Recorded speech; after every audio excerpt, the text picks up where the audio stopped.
जय श्री शंभू, हर हर महादेव। आज मैं आपको भारत के 12 ज्योतिर्लिंगों में से एक श्री ओंकारेश्वर मंदिर के बारे में बताने जा रही हूँ।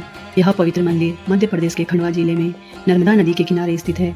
नर्मदा जी के बीच बने द्वीप का आकार ओंकार जैसा है और इसी कारण इसका नाम पड़ा ओंकारेश्वर। ओंकारेश्वर मंदिर की कहानियाँ बहुत ही पवित्र और रोचक है। यह मंदिर मध्य प्रदेश के खंडवा जिले में नर्मदा नदी के बीच बने मांडाताप द्वीप पर स्थित है और इसे 12 ज्योतिर्लिंगों में से एक माना जाता है। इसके साथ कई कथाएं जुड़ी हुई हैं।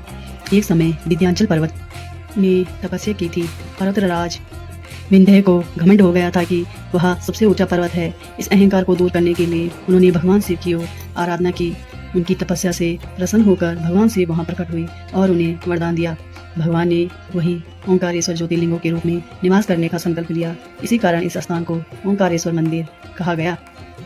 कहा जाता है कि नर्मदा जी ने भी शिव जी को प्रसन्न के लिए कठिन तपस्या की थी। उनकी भक्ति से शिव जी प्रसन्न हुए और उन्हें वचन दिया कि वह सदैव नर्मदा नदी के बीच ही द्वीप पर निवास करेंगे। तभी से यह स्थान शिव भक्तों के लिए महान तीर्थ बना है। दक्षिण भारत में छोटे से बालक शंकराचार्य ने संन्यास लिया और अपनी साधना के लिए स्थान खोजने लगे। वे नर्मदा के किनारे आए और ओंकारेश्वर में गुरु गोविंद भगवत्पाद से दीक्षा ली। यहीं से शंकराचार्य ने वेदांत और अद्वैत ज्ञान की शिक्षा प्राप्त की और आगे चलकर सनातन धर्म के महान प्रचारक बने।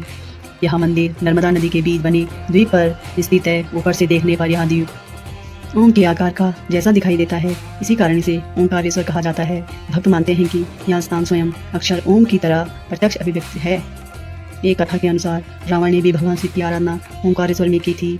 उसने घोर तपस्या कर शिवलिंग स्थापित किया। इस कारण यह शिवलिंग को राणवेश्वर भी कहा जाता है। होता है कि ओंकारेश्वर ज्योतिर्लिंग के दर्शन और नर्मदा स्नान से जन्म जन्मांतर के पाप मिट जाते हैं और भक्त को शिव का आशीर्वाद प्राप्त होता है।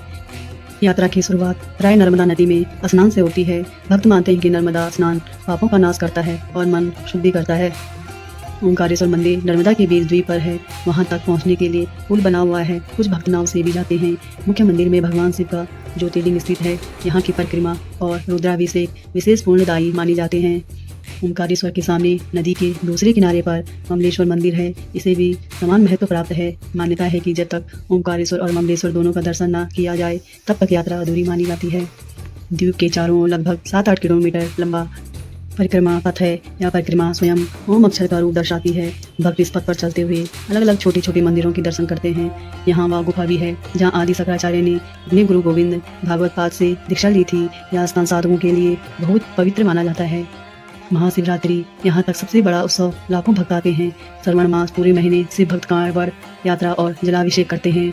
नर्मदा नदी की आराधना का विशेष पर्व है। पहले नर्मदा स्नान, फिर ओंकारेश्वर ज्योतिर्लिंग, ममलेश्वर दर्शन, रुद्राभिषेक, बेलपत्र धतूरा जल अर्पण से भगवान शिव प्रसन्न होते हैं। ओंकारेश्वर में शिव पंचाक्षरी मंत्र ओम नमः शिवाय का जाप अत्यंत फलदायी माना गया है। मान्यता है कि ओंकारेश्वर यात्रा करने से एक साथ तीर्थ स्थान, ज्योतिर्लिंग दर्शन और तपोभूमि दर्शन का पुण्य प्राप्त होता है। ओम नमः शिवाय, हर हर महादेव।